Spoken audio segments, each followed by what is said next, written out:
Así como nosotros hemos abordado al abordar la dimensión sociológica, la adjudicación aislada y el orden de las adjudicaciones, el régimen, cuando hablamos de la dimensión normológica, también podemos pensar en la norma aislada, o sea, la unidad normativa aislada, o la unidad normativa inserta en el ordenamiento.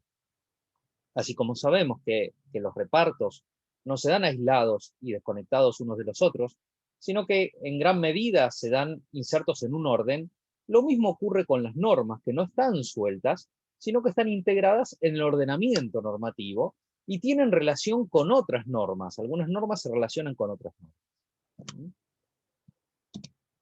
¿Qué vendría a ser el ordenamiento normativo? Goldsmith nos propone, así como nos propone pensar la norma como la captación lógica y neutral de un reparto proyectado, el que matare a otro será reprimido con prisión o reclusión de 8 a 25 años, ¿eh? Salvo que existiera legítima defensa, salvo que existiera prescripción, etcétera, etcétera, etcétera. Nos propone pensar el ordenamiento normativo como la captación lógica, o sea, algo que tiene una entidad de razón, no es real, no es material, y neutral desde el punto de vista de un tercero, pero del orden de reparto. En el ordenamiento captamos los repartos proyectados ordenados, integrados unos con otros. Y así tenemos normas, algunas normas del derecho civil, otras normas del derecho penal, otras normas del derecho constitucional, administrativo, procesal, pero todas relacionadas unos con otras. ¿Cómo lo están los repartos? ¿Cómo lo están los repartos civiles, con los repartos penales y unos con otros? ¿Qué forma o estructura tiene el orden de repartos? En este aspecto, en cuanto a la estructura, Goldsmith descansa mucho en la elaboración de un filósofo del derecho positivista austríaco, que si bien Goldsmith no es positivista, ni es positivista normológico, sin embargo le reconoce a Hans Kelsen, un positivista normológico, el haber desarrollado una teoría, una presentación, una descripción acertada, útil, respecto de las relaciones lógicas que existen dentro del ordenamiento. Hans Kelsen nos propone pensar el ordenamiento normativo con una forma de pirámide. Aquí vemos un dibujo que es un triángulo, en realidad pensémoslo como una pirámide, porque en realidad, bueno, tiene una base multidimensional. Digamos. Entonces las normas uno las podría representar como si fueran una pirámide. ¿Por qué podemos pensar en una pirámide? Y bueno, por un lado, una pirámide nos refleja que hay algunas que son superiores a las otras. Podemos pensar en una pirámide con bloques de piedra o ladrillos, ¿sí? Y podemos pensar que los que están encima es porque tienen alguna superioridad sobre las que están debajo. Y las que están encima, ¿sí? Además, son menos respecto de las que están debajo. Las inferiores, en una pirámide, las baldosas, los bloques de piedra, los ladrillos, son más que los que están arriba. Y entre estas normas que integran esta pirámide normativa, hay relaciones, se relacionan, se vinculan. Relaciones verticales, o sea, relaciones entre normas de distinto nivel. Entre las normas superiores y las normas inferiores vamos a encontrar relaciones verticales. Pero también vamos a encontrar relaciones horizontales entre normas del mismo nivel. Estas relaciones, a su vez, tanto las relaciones verticales como las relaciones horizontales pueden ser de dos tipos. De producción y de contenido. Entonces tenemos relaciones verticales y horizontales que pueden ser de producción y de contenido. Es decir, tenemos relaciones verticales de producción, relaciones verticales de contenido. Relaciones horizontales de producción y relaciones horizontales de contenido. Verticales quiere decir que se da la relación entre normas de distinto nivel. Horizontales quiere decir que se dan entre normas del mismo nivel. Por ejemplo, una relación vertical sería una relación entre una norma de la Constitución y una ley. o entre una ley y un decreto reglamentario, o entre una ley o un decreto reglamentario y un contrato, o entre una ley y un decreto reglamentario, un contrato y una sentencia. Todo eso es vertical porque son normas que van a tener distinto nivel en la pirámide. Relaciones horizontales son relaciones que puede haber entre dos leyes, o entre dos decretos reglamentarios, o entre dos disposiciones de la Constitución, o entre dos contratos.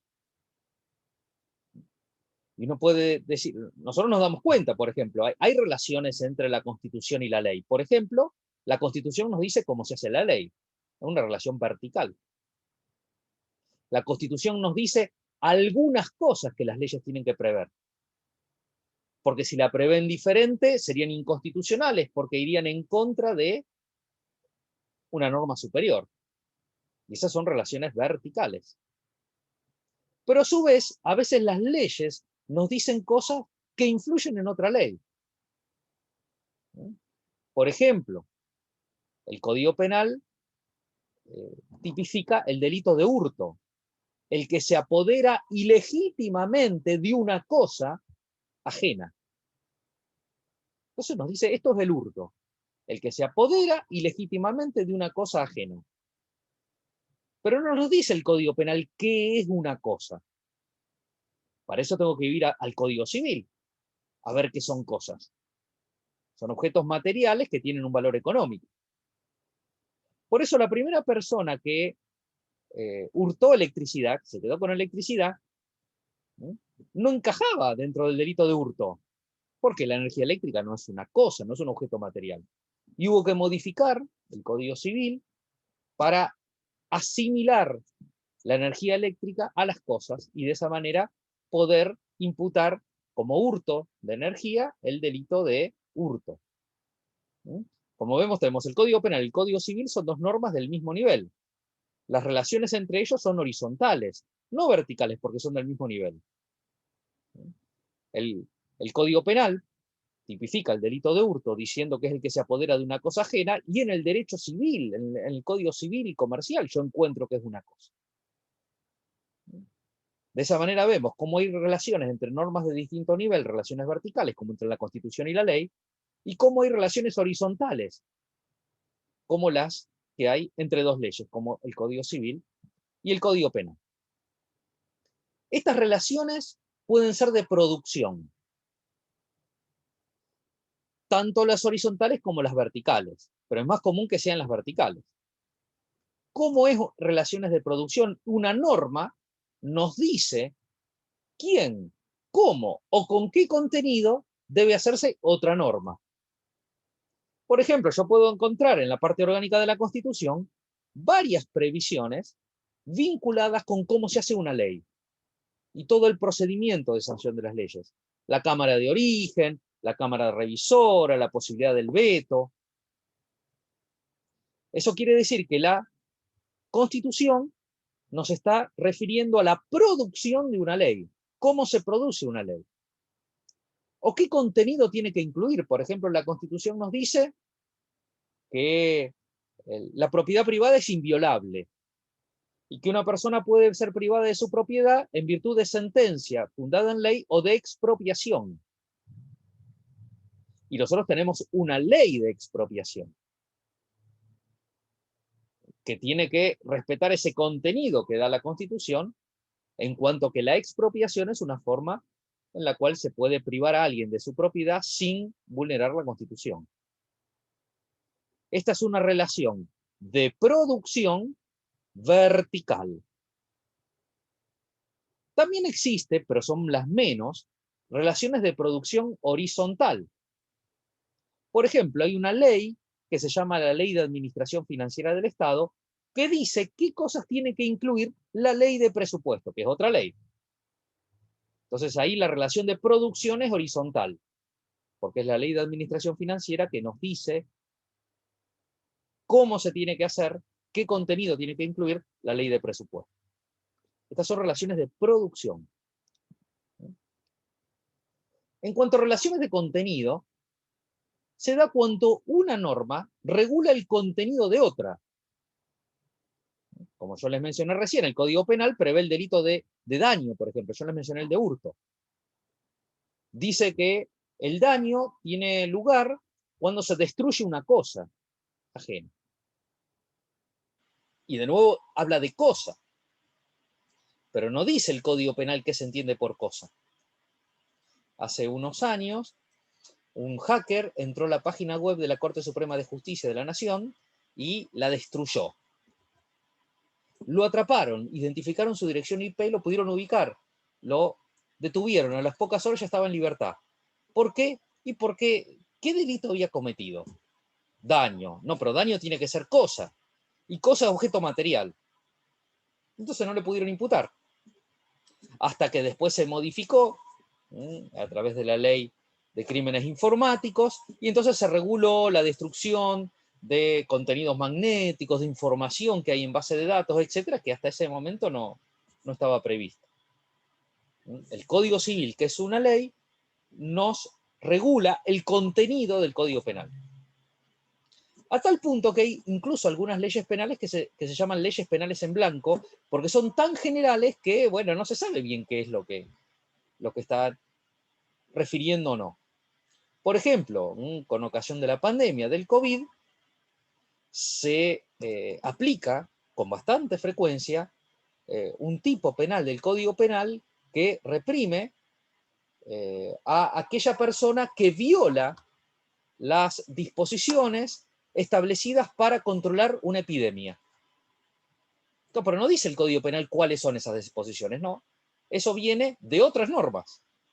En el caso del COVID, de los DNU, de los decretos de necesidad y urgencia, en donde el presidente de la nación, que como sabemos tiene la jerarquía de una ley, un decreto de necesidad y urgencia, ha establecido el ASPO, el aislamiento social y preventivo en algún momento, el DISPO, el distanciamiento, con algunas restricciones de qué se puede abrir, qué no se puede abrir, en qué horario, etcétera, etcétera, etcétera. Y entonces si uno no cumple con eso, está cometiendo un delito, está violando el Código Penal, porque el Código Penal dice que es delito no seguir las reglas establecidas para evitar la propagación de una epidemia.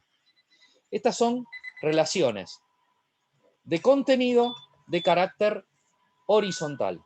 Relación horizontal de contenido. Horizontal porque es una ley que me dice, me regula el contenido de otra ley. Vamos a tratar de ubicar nosotros ahora en esta pirámide las principales fuentes de normas que abordamos en la dimensión normológica. Las principales fuentes, ¿cómo las ubicamos en la pirámide? En la parte superior de la pirámide tenemos las fuentes de norma que tienen mayor jerarquía, la Constitución Nacional. La Constitución Nacional dentro de la pirámide es la que tiene supremacía, es la superior. Todo el ordenamiento debe responder a la Constitución Nacional y no debe contradecir a la Constitución Nacional.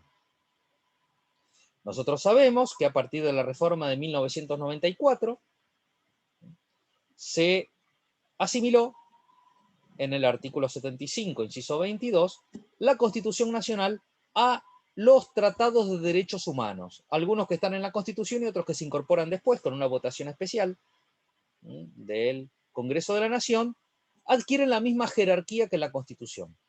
Por ejemplo, la Convención Americana de Derechos Humanos, por ejemplo, la Convención sobre los Derechos del Niño, por ejemplo, la Convención sobre toda forma de discriminación, etcétera, etcétera, etcétera.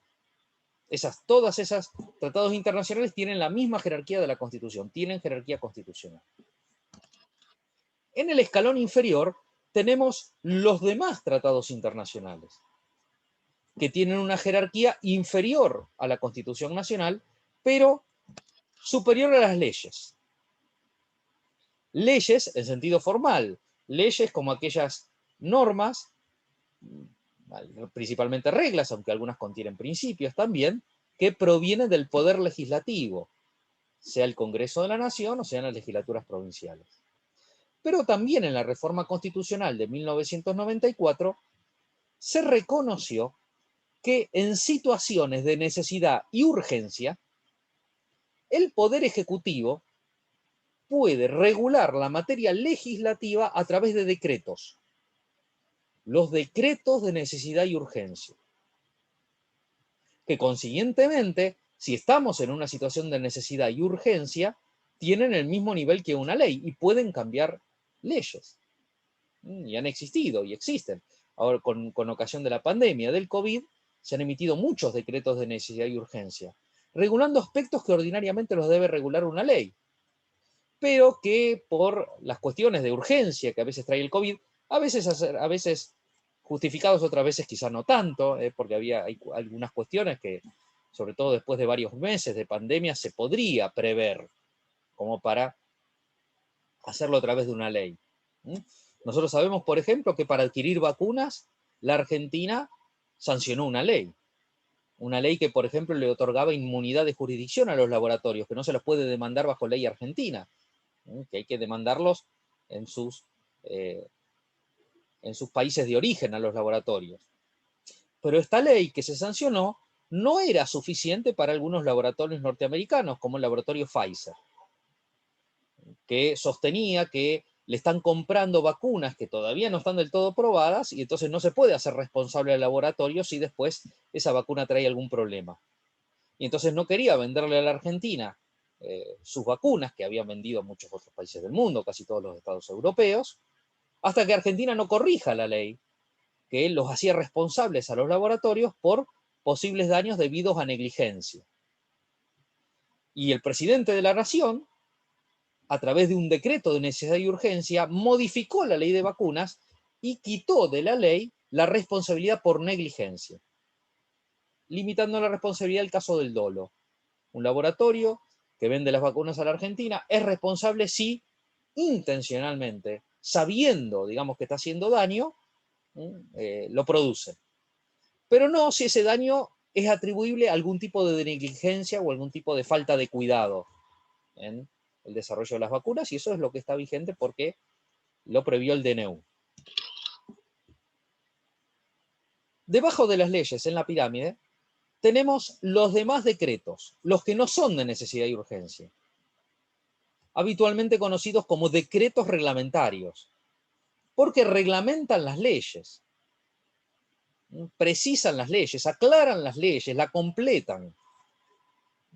Por ejemplo, tenemos por ley que es delito el tráfico de estupefacientes. Pero la ley no dice cuáles son estupefacientes y cuáles no. ¿Qué sustancias son estupefacientes y cuáles no? Para eso hay un decreto que hay que actualizarlo con determinada frecuencia porque aparecen nuevos. Y así como tenemos decretos que provienen directamente del Poder Ejecutivo, tenemos otras normas administrativas inferiores a los decretos que provienen de los ministerios, como las resoluciones. El Ministerio de Salud saca resoluciones vinculadas a la salud, y así los demás ministerios, y las disposiciones que provienen de las direcciones o las secretarías en las cuales está organizado el Poder Ejecutivo también. Después tenemos los contratos, los actos jurídicos particulares, los actos por los cuales las personas acuerdan. Y cuando colocamos contratos, en realidad podríamos hablar de, en sentido genérico, todos los actos jurídicos privados. Porque tenemos contratos y tenemos actos jurídicos que no son propiamente contratos, como un testamento, por ejemplo, o como un consentimiento para un matrimonio, un acto jurídico de matrimonio, que no es propiamente un contrato, porque un contrato tiene principal dimensión económica. También es una norma. Lógicamente es una norma para las partes, aunque puede llegar a ser oponible a terceros, pero no puede obligar a terceros un contrato. Cada norma, cada una de estas normas en la pirámide, guarda una relación vertical, se tiene que hacer como digan las normas superiores. Y si contradice las normas superiores, no tiene valor la norma inferior. Y esa es la regla general. Las normas inferiores que contradicen las normas superiores no tienen valor. Son inconstitucionales porque esta jerarquía proviene de la Constitución. Pero nos falta una norma que es un poco complicada de ubicar, que son las sentencias, las resoluciones de los tribunales. ¿Por qué son complicadas de ubicar? Porque aquí, en la pirámide esta, la estamos colocando debajo de todo. La colocamos debajo de todo porque la sentencia, el juez al resolver, tiene que respetar la Constitución Nacional, los tratados de derechos humanos, los tratados internacionales, las leyes, los DNU, los decretos y los contratos. Tiene que respetar todo eso y tiene que resolver de acuerdo a eso. Pero lo que tiene de particular la sentencia es que es el que tiene la última palabra sobre el ordenamiento. Si nosotros planteamos que una ley va contra la Constitución y se lo planteamos y consideramos que una ley va contra la Constitución y va en contra de la Constitución, pero se lo planteamos a un juez y dice que no, apelamos a la Cámara de Apelaciones y dice que no la contradice, apelamos a la Corte Suprema y dice que no la contradice y que lo que vale es la ley, al final se va a cumplir lo que dice la sentencia. Se va a ejecutar la ley, aunque va en contra de la Constitución, porque los tribunales nos han dicho que no. Esta característica particular que tiene la sentencia la explica Kelsen con una norma hipotética que vamos a referir en un momento. En la teoría pura del derecho, Kelsen, preocupado por la lógica del sistema, enfrenta el problema de, bueno, ¿cómo explicar si el ordenamiento tiene que ser algo lógico, en donde no tiene que haber contradicción, y en donde la norma inferior no vale si contradice la superior? ¿Cómo explicar el caso en donde hay una norma inferior, como una ley, que va en contra de una norma superior, como un tratado internacional o la Constitución, pero que, planteado todos los recursos ante los tribunales, subsistió la norma inferior? Y se mantiene la inferior porque los tribunales han decidido mantener la norma inferior. ¿Dónde está la lógica? Porque habría una contradicción. Sería, por ejemplo, imagínense que se establece un impuesto que va en contra del derecho de propiedad. Pensemos en un impuesto evidente, por ejemplo, un impuesto que establezca que todas las personas que tienen más de 3 propiedades tienen que pagar un impuesto que es el valor de una propiedad. Eso es confiscatorio, y la Constitución dice que es inviolable la propiedad. No puede haber una ley que diga, bueno, de 3 casas que usted tiene, una la tiene que dar como impuesto. Eso es como que el Estado se queda con propiedad privada de alguien.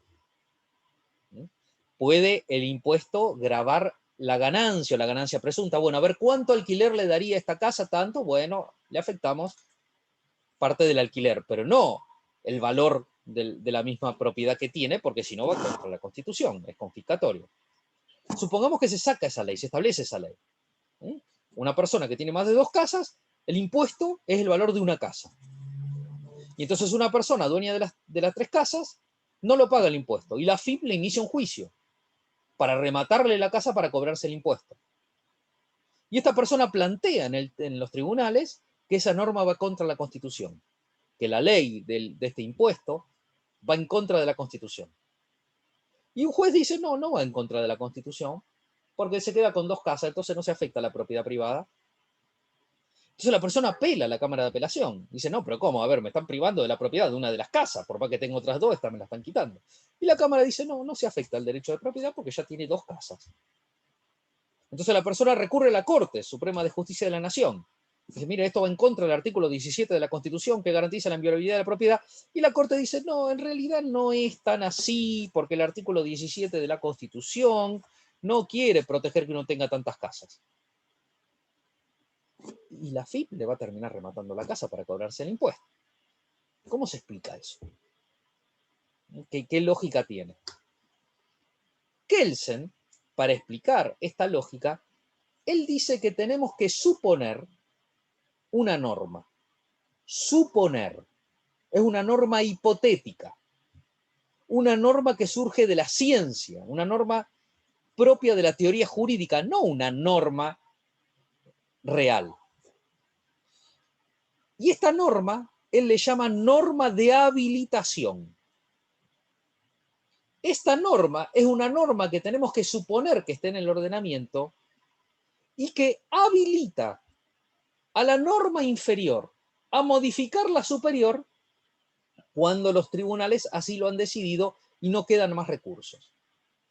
Entonces Kelsen con esta norma va a decir, ¿vieron? No se contradice nada, porque hay una norma que permitía hacer esto. Una norma de habilitación. que surge de la lógica del ordenamiento. Es bastante discutible esto, porque esa norma, ¿dónde está esa norma? ¿De dónde sale? Hay que suponerla, pero hay que suponerla si yo quiero dejar claro que no hay contradicción, pero a lo mejor hay contradicción. Por eso Goldschmidt, superando esta propuesta de Kelsen, Kelsen no podía hacer otra propuesta porque para él el derecho son solo normas, solo está la dimensión normológica. En cambio, Goldschmidt dice, no, acá es claro.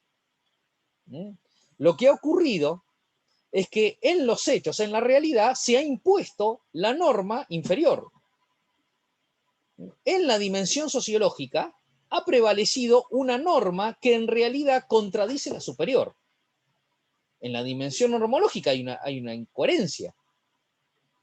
Esa incoherencia ha sido forzada por la dimensión sociológica. No es que la norma inferior podía modificar la superior, eso no, ¿de dónde sale eso? No. La norma inferior que va en contra de la Constitución, que va en contra de la superior, en este caso prevaleció. En los hechos prevaleció. Pero sigue siendo inconstitucional. Por más que haya prevalecido. Por más que los tribunales la hayan declarado constitucional. Esa es la propuesta de Goldschmidt. Otro jurista, argentino, un jurista tucumano, llamado Cosio, él prefiere utilizar otra estructura para pensar el ordenamiento, que es interesante. Lo de Kelsen es muy interesante también y muy útil. Cosio nos propone pensar el ordenamiento como si fuera una esfera, como si fuera una bola. ¿Por qué? Porque la bola, la esfera, se apoya en un puntito. Pero en ese puntito, que es un puntito nomás, que es el caso, que es el problema, se apoya toda la esfera. Toda. A nosotros puede venirnos un cliente al estudio con un problema de un alquiler. Es un problema de derecho civil. Y se sienta y nos plantea, yo tengo tal problema con el alquiler, etc. Y uno puede decir, bueno, su problema está en el Código Civil y Comercial. No solamente. Porque yo también me tengo que preguntar, bueno, si yo hago juicio por este tema, ¿dónde tengo que iniciar el juicio? Y eso es derecho procesal. Y también me tengo que preguntar, ¿y acá no habrá algún delito? Porque me está diciendo que el inquilino le rompió la casa para no entregársela. Puede haber un delito, derecho penal. Y puede haber en juego cuestiones constitucionales también. Entonces que se le demore el desalojo porque es una familia que no tiene dónde vivir y hay derecho a la vivienda y entonces el juez le demora el desalojo. Y cuando yo le inicie el juicio de desalojo me planteen como defensa el derecho a la vivienda digna, etcétera, etcétera. Entonces no es solamente tal artículo del Código Civil y Comercial el que tiene que ver con este caso, es todo el ordenamiento el que tiene que ver con el caso. Eso es lo que quiere reflejar Cosio.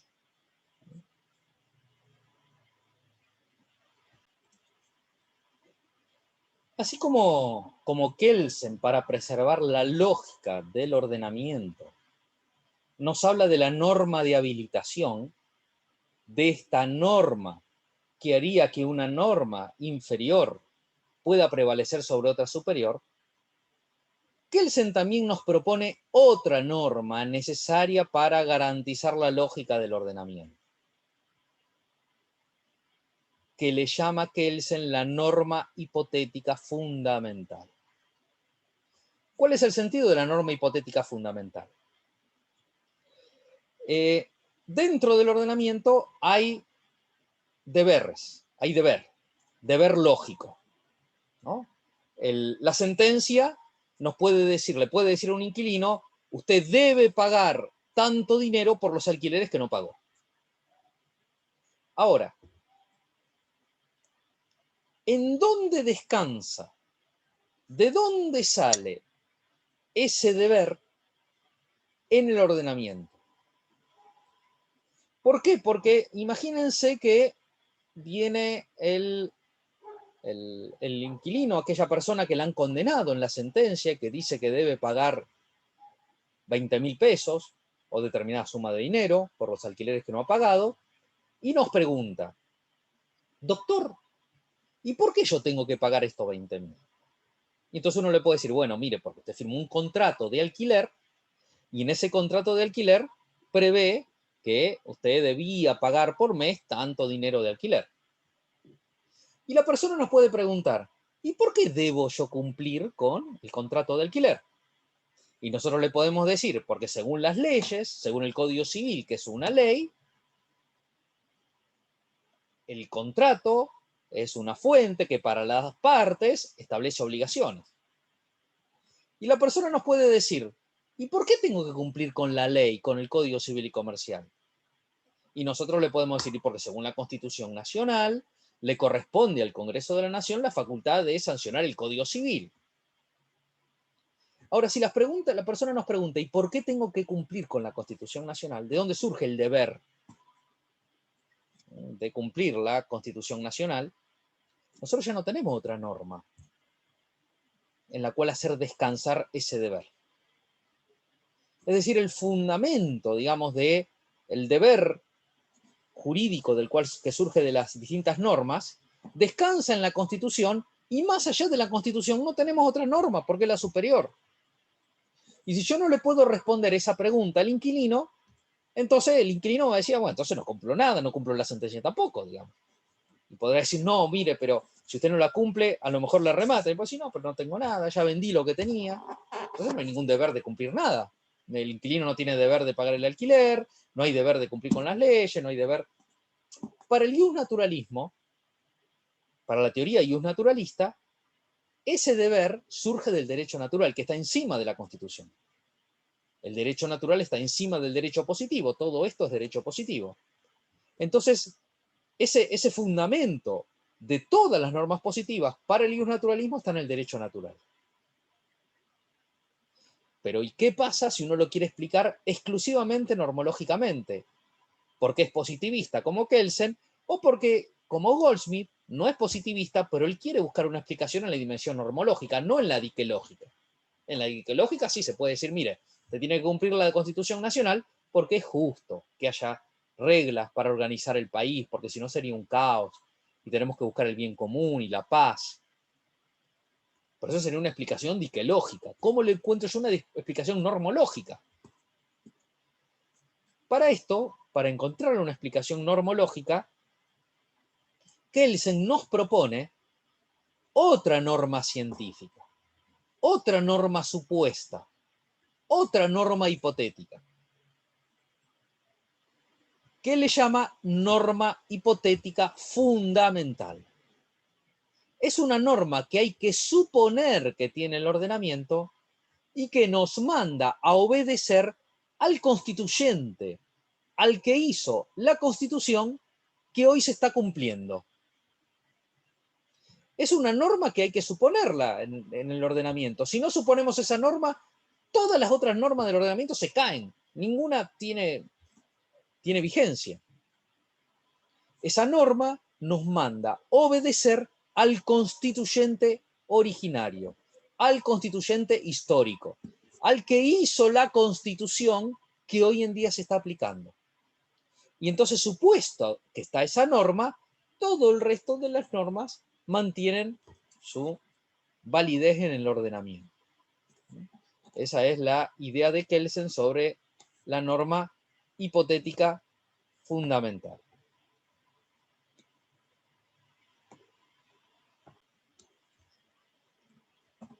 ¿Qué tipos de ordenamientos normativos puede haber?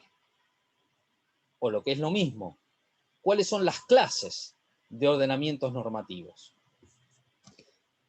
Por un lado, en algunas oportunidades, el ordenamiento normativo es un mero orden de normas. ¿Qué sería un mero orden de normas? Son normas acumuladas, reunidas, pero que no pretenden reunir la solución para todos los problemas. Y como no pretende reunir la solución para todos los problemas, eso quiere decir que si hay algún caso que no lo encontramos en el ordenamiento, tenemos que consultarlo al autor del ordenamiento cómo tenemos que resolver. Imaginemos, por ejemplo, que hay una empresa y la empresa tiene un reglamento y tiene un dueño la empresa. Y en ese reglamento están previstas algunas cosas. Y el ordenamiento dice que si hay algo que no está previsto ahí, hay que consultarle al dueño.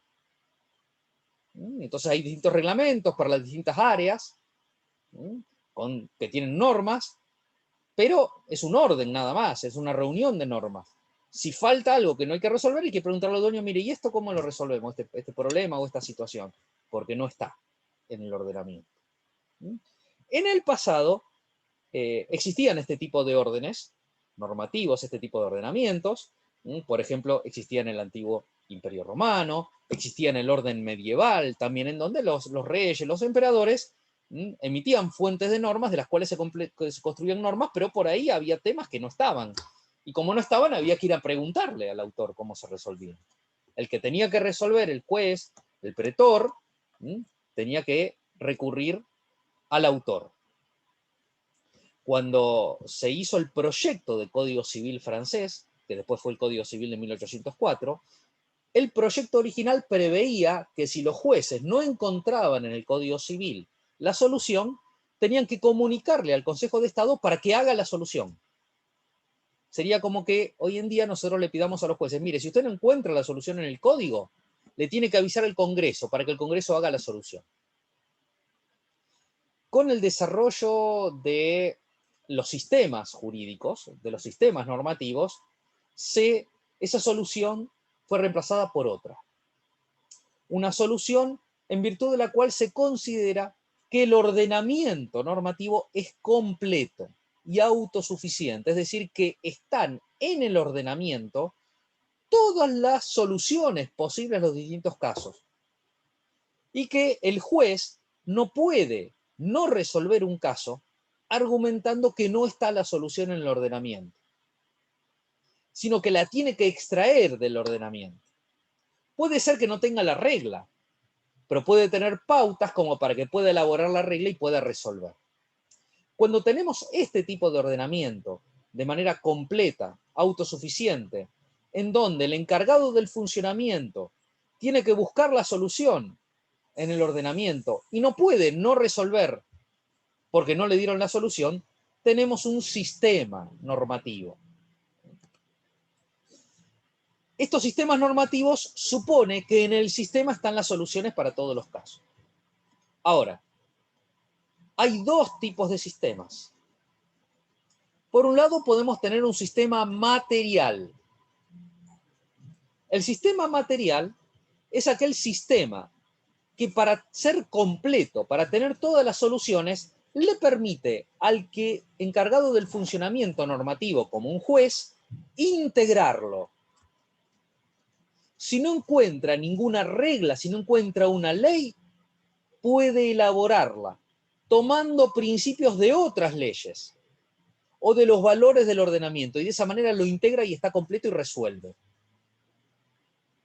El juez no puede decir, no, esto yo no lo resuelvo porque no tengo ninguna ley. No, un juez civil. No tengo ninguna ley, bueno, tiene que elaborar la solución, tomando en cuenta otras leyes u otros principios que surjan del ordenamiento, o valores del ordenamiento, porque en el sistema tiene que encontrar la solución. Así es como está organizado el ordenamiento civil, del derecho civil, como un sistema material. Otras veces, lo que tiene el ordenamiento es una cláusula de cierre, es decir, una previsión que hace que el sistema esté completo porque le da solución a los casos que no tienen solución. ¿Cómo es esto? Le da solución a los casos que no tienen solución. Y, por ejemplo, pensemos en el ordenamiento penal. Según la Constitución Nacional, nadie puede ser condenado sin juicio previo fundado en una ley anterior al hecho. Artículo 18. Una ley anterior. Quiere decir que algo solamente puede ser delito si está previsto como delito en una ley. Por eso, el artículo 19 nos dice que nadie puede ser obligado a hacer lo que la ley no manda, ni privado de hacer lo que la ley no prohíbe. Esto hace que la doctrina penal, de una manera simplificada, describa con el principio de que lo que no está prohibido está permitido. Esa vendría a ser la cláusula de cierre. Si hay algo que no está previsto como delito, quiere decir que no es delito. Entonces, si le traen a un juez un hecho que es terrible, volvemos al ejemplo que yo les di antes, le traen al juez el caso de un hacker que destruyó el sitio web de la corte. El juez no puede decir, ay no, pero no tengo ley, no puedo resolver. Sí tiene ley. Tiene la ley que le dice que si eso no está previsto como delito, usted no puede condenarlo, tiene que absolver. Y entonces el juez en ese caso tiene que analizar y ver. Ha habido, por ejemplo, mucha discusión en relación con el tema de las vacunas y los vacunados VIP, aquellos allegados al gobierno que recibieron la vacuna cuando no le correspondía, y se hicieron denuncias en la justicia. Un juez no puede decir, ay, yo no puedo resolver este caso porque no tengo ninguna ley que me diga qué delito es cuando alguien recibe la vacuna que no le correspondía y le sacó la vacuna a otro, lógicamente. El juez no puede decir, yo no puedo resolver, no, porque según la normativa penal, lo que no está prohibido está permitido.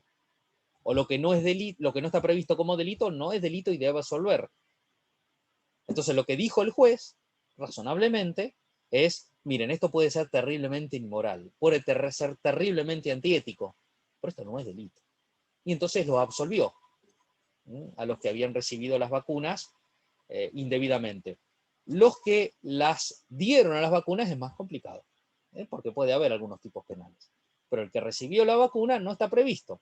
Si no está previsto, quiere decir que según la normativa penal no cometió delito. Esa es la solución. No cometió delito, porque no está previsto como delito. Porque es un sistema formal.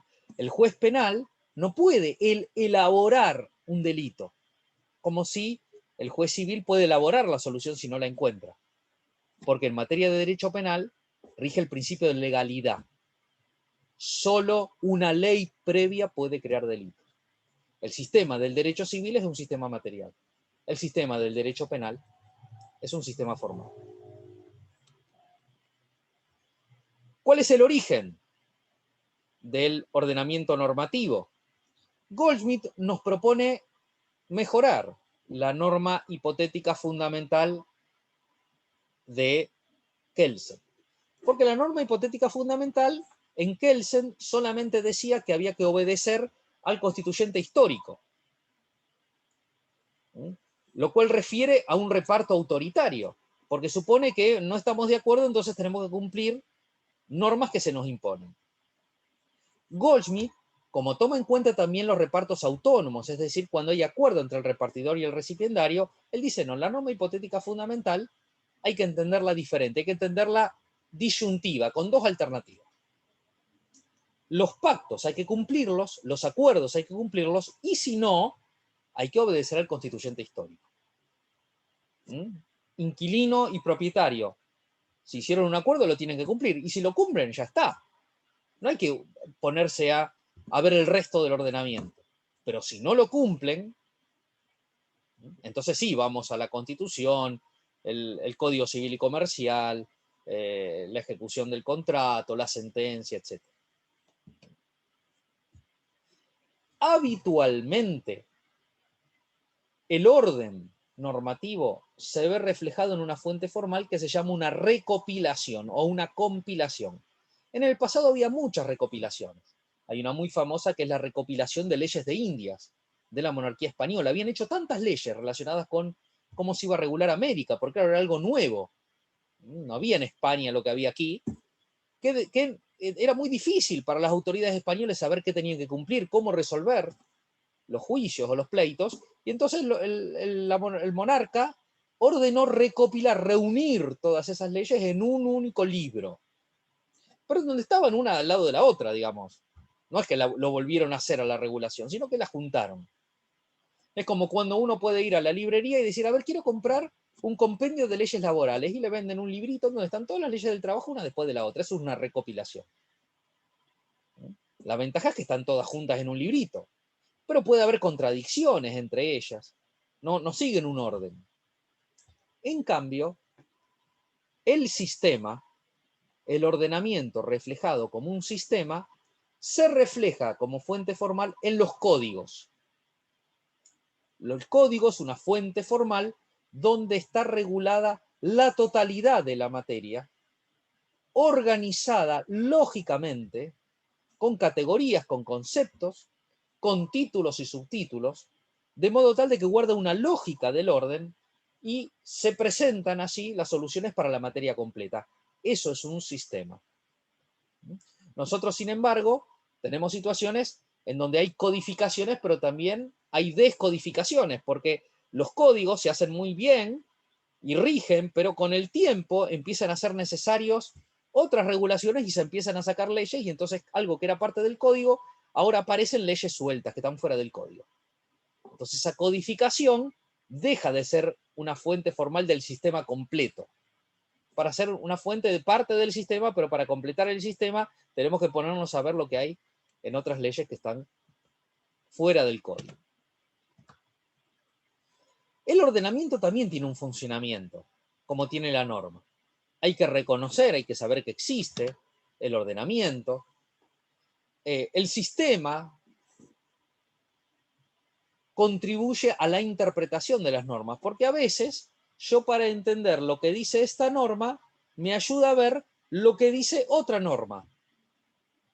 Y lo que el autor de esta norma quiso decir, a veces yo lo obtengo, me respondo qué es lo que el autor quiso decir, mirando lo que dijo en otra norma. Ese es el elemento sistemático. Por eso esa idea de Cosio, de una esfera, es útil, porque a veces para ver, a ver, ¿qué quiso decir acá? Tengo que ver allá, qué es lo que dijo. Por ejemplo, uno se puede preguntar, ¿es delito si alguien destruye embriones de seres humanos que están in vitro?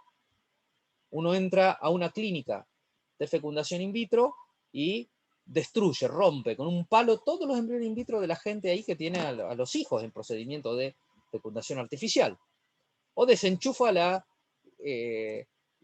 cámara donde están crioconservados antes de ser transferidos. Eso es homicidio. Uno puede decir, pero según el Código Penal, homicidio es el que matare a otro, y ahí está matando los embriones humanos. Sí, pero cuidado. Nos tenemos que preguntar qué es lo que quiso el autor del Código Penal al establecer el delito de homicidio. ¿Quiso incluir eso? Y nos damos cuenta que además del homicidio, en el Código Penal está el delito de aborto. ¿Y cuál es la diferencia entre el homicidio y el delito de aborto? Aborto es cuando se destruye la vida de un ser en gestación antes de nacer. Si bien nosotros sabemos que hoy que no es delito si se hace con la voluntad de la madre durante las primeras semanas, hoy en día, de acuerdo a la última reforma, sí es delito si no se tiene la voluntad de la madre o se hace después de la semana.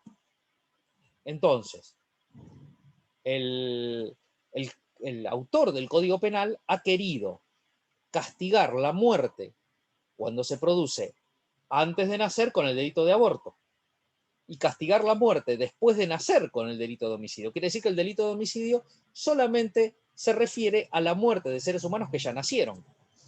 Entonces yo no le puedo aplicar el código, el tipo penal del homicidio al que destruyó un embrión in vitro, porque no nació todavía el embrión in vitro. Tampoco le puedo aplicar el del aborto, porque el aborto supone un embarazo y esos embriones no se transfirieron todavía al vientre de una mujer. Y entonces la conclusión que tenemos que sacar es que no está previsto como delito. ¿Cómo interpretamos eso? Mirando lo que dice la otra norma, mirando lo que dice el ordenamiento. Porque si yo tomaba sueltito solamente el tipo penal del homicidio, dice el que mataría a otro, bueno, sí, se podría considerar, mató a otro. Pero tomándolo sistemáticamente, teniendo en cuenta el ordenamiento, no. Y a su vez, el funcionamiento del ordenamiento también nos permite la tarea de síntesis, de integrar distintas normas en una norma, como ocurre, por ejemplo, en el caso de una quiebra. En el caso de una quiebra yo tengo gente, acreedores, que son acreedores porque eran trabajadores, otros que tenían hipoteca, otros que eran proveedores y lo dejaron sin pagar, el banco, al cual le sacó un crédito y no lo pagaron, y yo tengo que integrar todos esos porque, bueno, lo que quedó para la quiebra es un único patrimonio, que es el patrimonio del deudor, y tengo que ver cómo lo reparto. Entonces, todas esas que son deudas diferentes y obligaciones diferentes que pertenecen a sistemas, a veces diferentes. Uno pertenece al derecho laboral, el otro al derecho civil, el otro al derecho comercial. Los tengo que integrar para ver cómo reparto los bienes. El ordenamiento da lugar a productos, produce cosas. Por un lado, algunos conceptos. Por ejemplo, el concepto de unidad del ordenamiento. El ordenamiento normativo es uno, que tiene distintos componentes, pero es uno solo. El concepto de antijuridicidad, lo que va en contra del ordenamiento.